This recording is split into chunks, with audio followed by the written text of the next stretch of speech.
भगवान श्री राम कहते हैं, अपनी पत्नी की ये दो चीजें दबाने और चूसने से अपार धन की प्राप्ति होती है। आखिर औरत का वो कौन सा अंग है जिसे रोजाना बेशर्म होकर दबाने और चूसने से अचानक अपार धन की प्राप्ति होने लगती है? जो भी मनुष्य औरत का ये अंग दबाता या चूसता है, उसके घर में सदा माता लक्ष्मी का वास रहता है और माता लक्ष्मी की कृपा सदैव ही बनी रहती है। आज हम आपको एक सच्ची कहानी के माध्यम से बताएंगे कि औरत का वो कौन सा अंग है जिसे हर पुरुष को दबाना और चूसना चाहिए। अधूरी जानकारी हमेशा ही घातक होती है, इसलिए इस वीडियो को पूरा जरूर देखें। अधूरा छोड़ने की गलती कभी ना करें। लेकिन वीडियो को पूरा देखने से पहले चैनल को भी सब्सक्राइब कर दें, क्योंकि वीडियो बनाने में बहुत मेहनत लगती है। दोस्तों, ये मेरा छोटा सा चैनल है जिसे आपको सब्सक्राइब कर देना है, क्योंकि ये काम आपके लिए 1 सेकंड का है, लेकिन इससे हमारी काफी मदद होती है। एक समय की बात है, एक गांव में एक लोहार रहता था। उसका नाम अजय था। उसके घर में उसकी पत्नी वो 2 लड़के थे। उसकी पत्नी का नाम साधना था। वो अपनी पत्नी से बहुत ही ज्यादा परेशान था, क्योंकि उसकी पत्नी बात बात पर हमेशा उसे ताना देती थी। अन्न का एक दाना तक नहीं बचा था। एक तो घर में खाने के लिए कुछ नहीं, और ऊपर से पत्नी के ताने। अजय बहुत परेशान हो गया था। उसे कुछ समझ नहीं आ रहा था कि अब मैं क्या करूं। रोज रोज के लड़ाई झगड़ों से वो तंग हो चुका था। फिर एक दिन वो जंगल में पहुंच गया।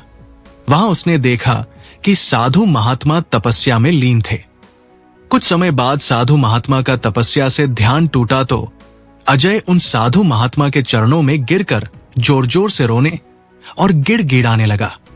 फिर साधु ने अजय से कहा, बेटा, तुम्हारा नाम क्या है और तुम्हें क्या परेशानी है? तुम क्यों रो रहे हो?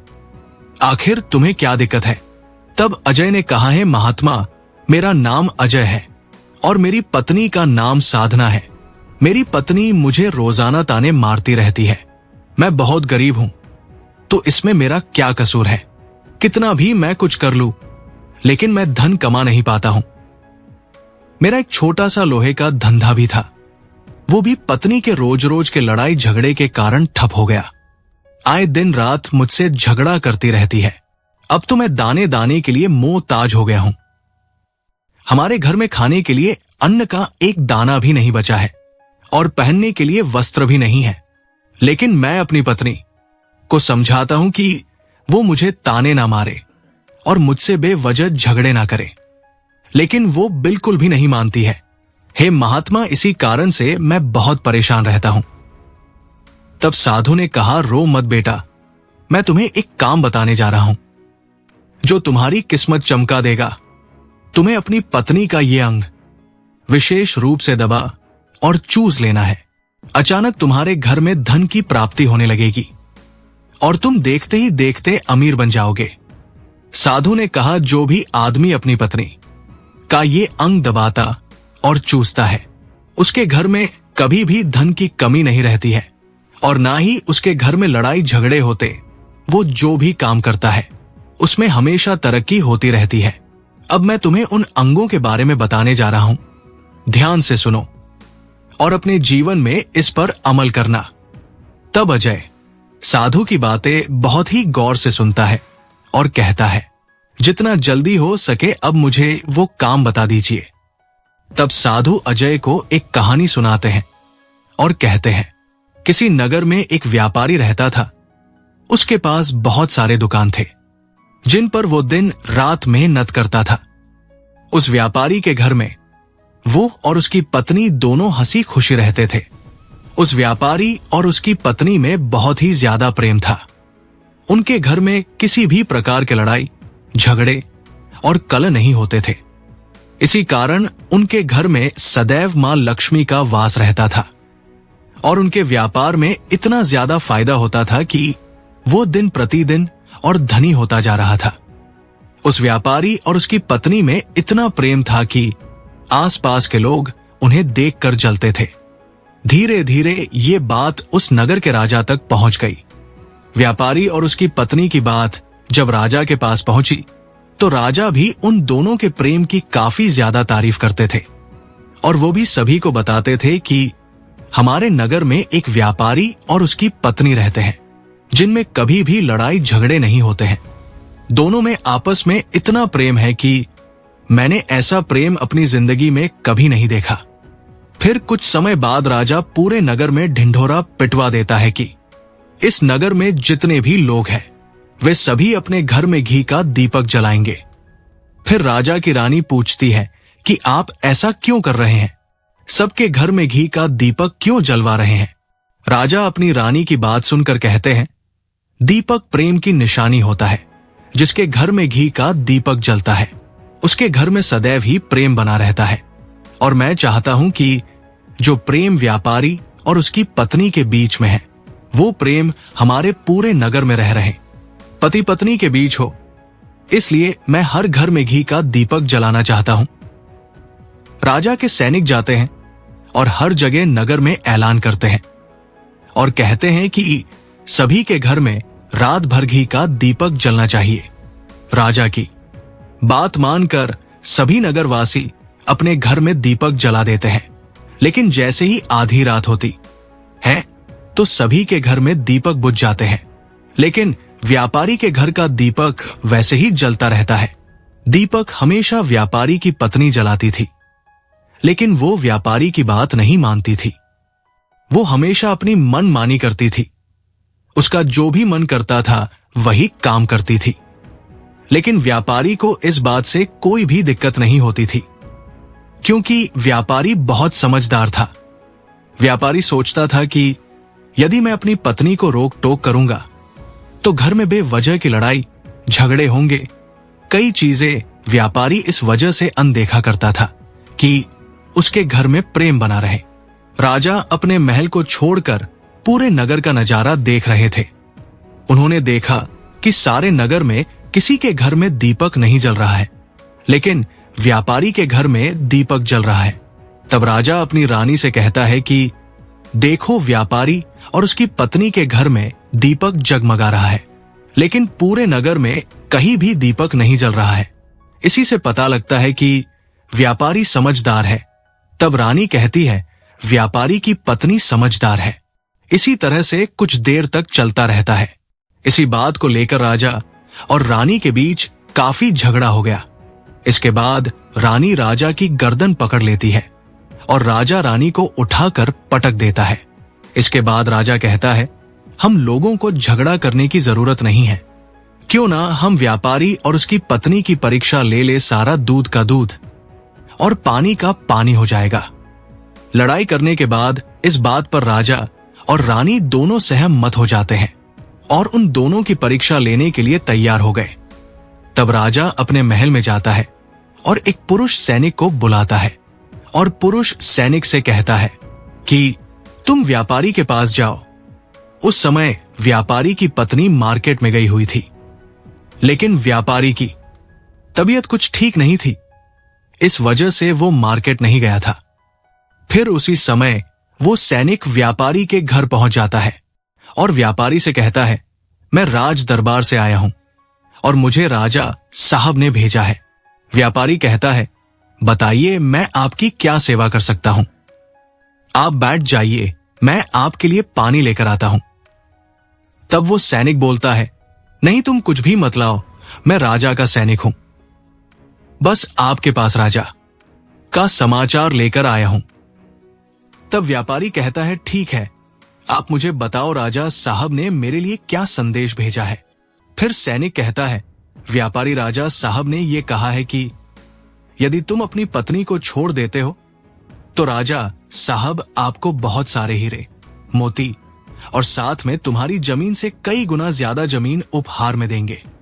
इसके अलावा राजमहल का आधा हिस्सा भी दिया जाएगा। तो फिर व्यापारी कहता है, राजा से जाकर बोलो कि आप मुझे पूरा राजमहल भी क्यों ना दे दो, लेकिन मैं अपनी पत्नी को नहीं छोड़ूंगा। जाओ अपने राजा साहब से कह दो कि व्यापारी ने ऐसा कहा है। सैनिक जाता है और सारी बातें राजा को बताता है। उस समय रानी भी वहां पर थी।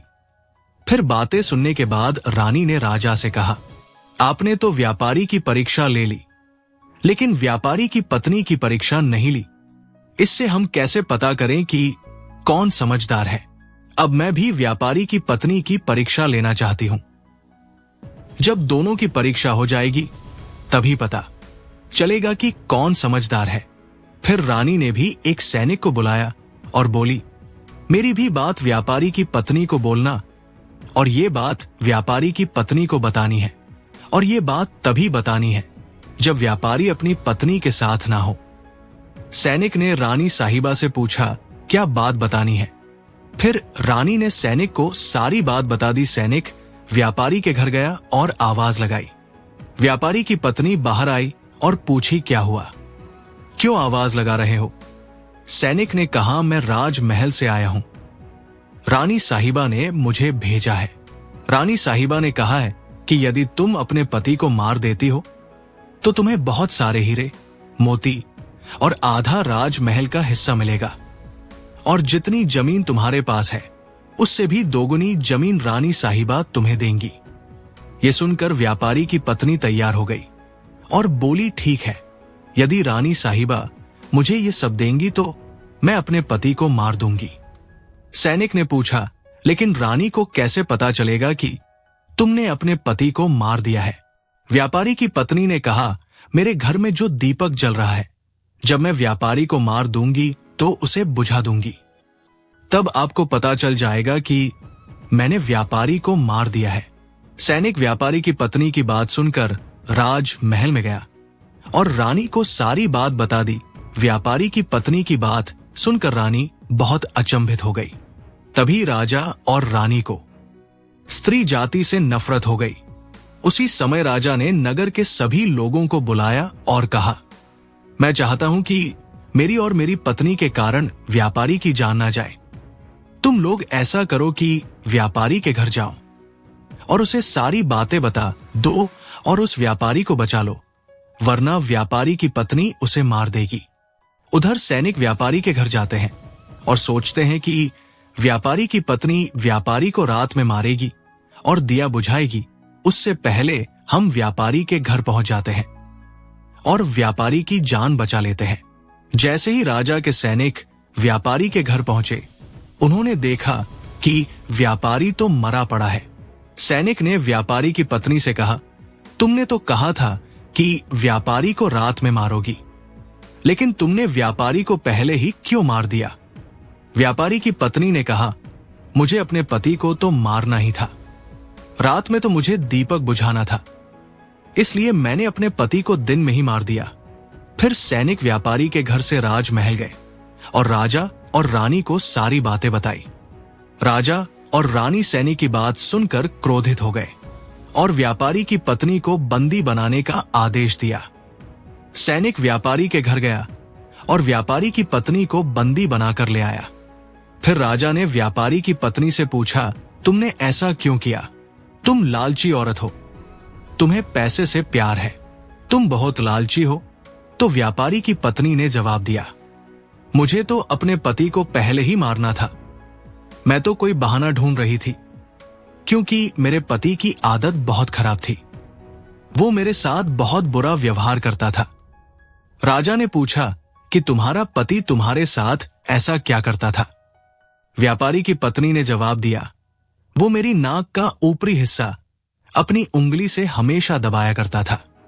इसके अलावा मेरा पति एक काम और करता था, वो मेरे कान का पिछला हिस्सा अक्सर अपनी जीभ से स्पर्श करता था। राजा ने पूछा, जब तुम गरीब थे तब तुम्हारा पति तुम्हारे साथ ऐसा करता था? व्यापारी की पत्नी ने जवाब दिया, नहीं महाराज, तब ऐसा नहीं करता था। तब राजा ने कहा, मैं समझ गया कि व्यापारी ऐसा क्यों करता था।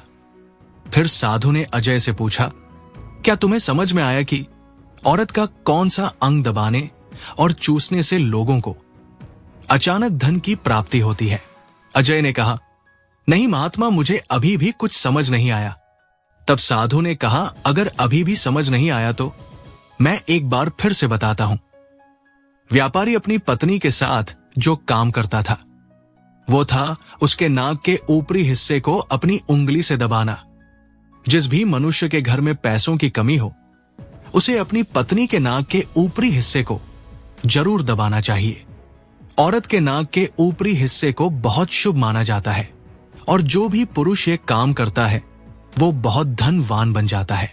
दूसरा काम है, जो भी पुरुष औरत के कान का पिछला हिस्सा अपनी जीभ से स्पर्श करता है, उसके किस्मत के द्वार खुल जाते हैं और उसे अचानक धन की प्राप्ति होने लगती है। ऐसा इसलिए होता है क्योंकि औरत के कान के पिछले हिस्से में माता लक्ष्मी का वास होता है और जब ऐसा करते हैं तो माता लक्ष्मी प्रसन्न हो जाती है और अपार धन देती है। आप लोग एक बात जरूर सुने होंगे कि औरत ही माता लक्ष्मी का रूप होती है। यही वजह है कि इस संसार में जो भी पुरुष ये पवित्र काम करता है उसका घर धन्य से भर जाता है। और जब आप ऐसा काम करें तो अपनी पत्नी को सारी बात बता देनी चाहिए, नहीं तो आपके जीवन में अनर्थ हो सकता है। दोस्तों, कुछ लोग वीडियो को इग्नोर कर देते हैं और अपने जीवन से जुड़ी जानकारियां छोड़ देते हैं। आपसे मेरी प्रार्थना है, मेरा मनोबल बढ़ाने के लिए वीडियो को लाइक शेयर जरूर करें। अगर चैनल पर नए हो तो हमारे चैनल को सब्सक्राइब करना ना भूलें। तो दोस्तों, ये थी हमारी आज की कहानी। आपको कैसी लगी हमें कमेंट में जरूर बताएं। कल मिलते हैं एक और महत्वपूर्ण वीडियो के साथ। तब तक के लिए धन्यवाद।